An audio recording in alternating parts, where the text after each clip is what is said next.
Well, I remember I talked to Wood Harris.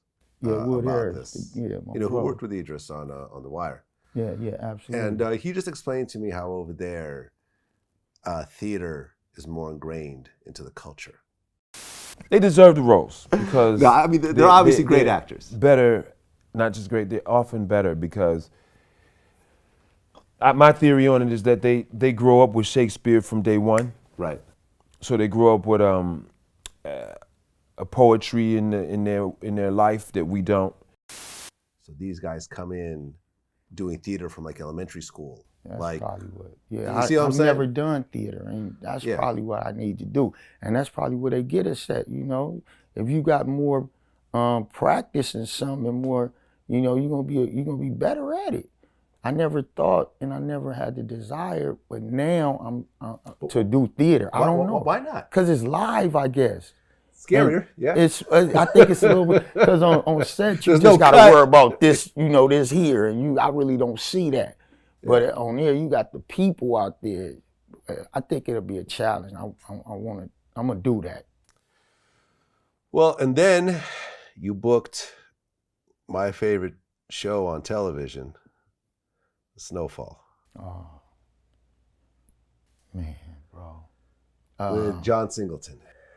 My big brother, man. So how long ago did you book that role? I booked that role actually March 19th. Of this year? This year, on my birthday. I read for John on my birthday.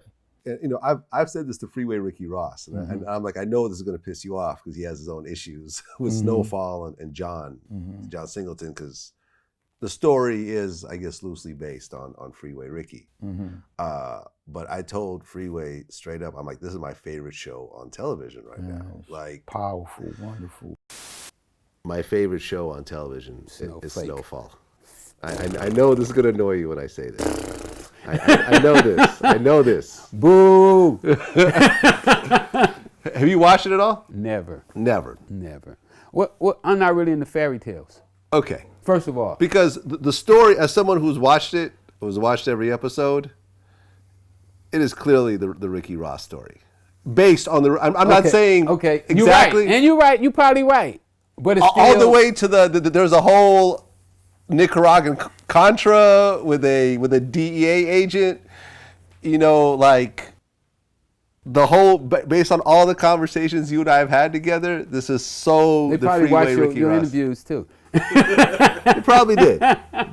Like Snowfall is just brilliant the way it's put together. Once again with another British actor playing the lead. Yeah. Once again. Damson. Yeah. Damson. So you booked this role. Had you actually met with Singleton before?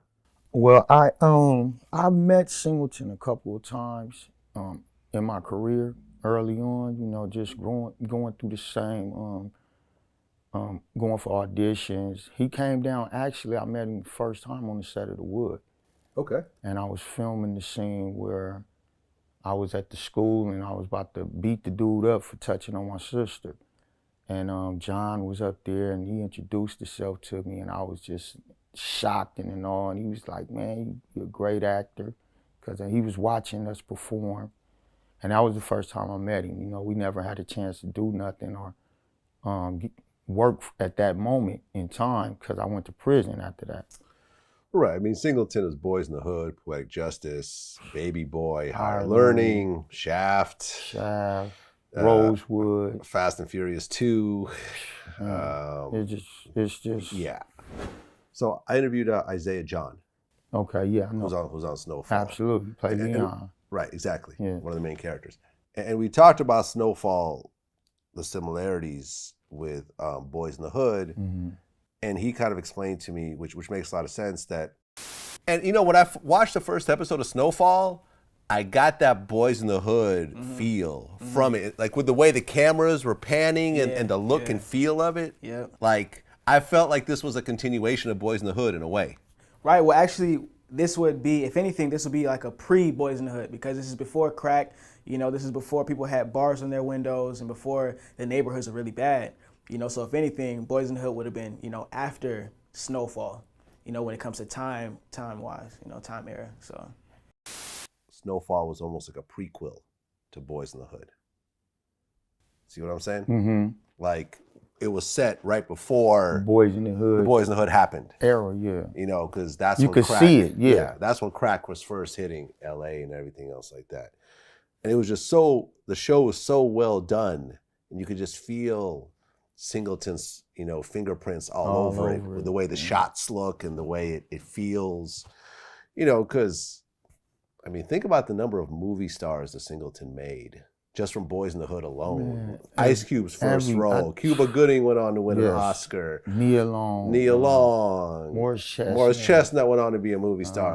Oh my goodness, Omar Epps, Higher Learning. Omar Epps on Higher Learning. I mean, Janet Jackson, Jackson, that was one of her first roles. Tupac. Wow, Tyrese. Exactly. It's like he was a springboard to a lot of architect, bro. Yeah. He's one of the greatest men ever that I met, and genuine. Like really, he grew up in LA, so yeah, he had a love and a appreciation for our culture because he grew up in it, and to a point, I'm pretty sure he suffered at that time too. Yeah. Pretty sure he did, so he knew about it. So that's why he could connect and deliver these movies, Poetic Justice, Boys in the Hood. And it was all based loosely on Los Angeles, some aspect of it. So that shows how much he loved his city, and we love him. Okay, so you get booked for that show. Yes, sir. What's the character that you play? Because it's a new character. It's a new character. Yeah. His name is Scully. His name is Scully, and he's coming out in season 3 of Snowfall, and he's a real wild, exciting, vibrant person. I'm gonna show out. Okay, so you get booked for that role. Yes, sir. And how much is Singleton actually working on this day to day?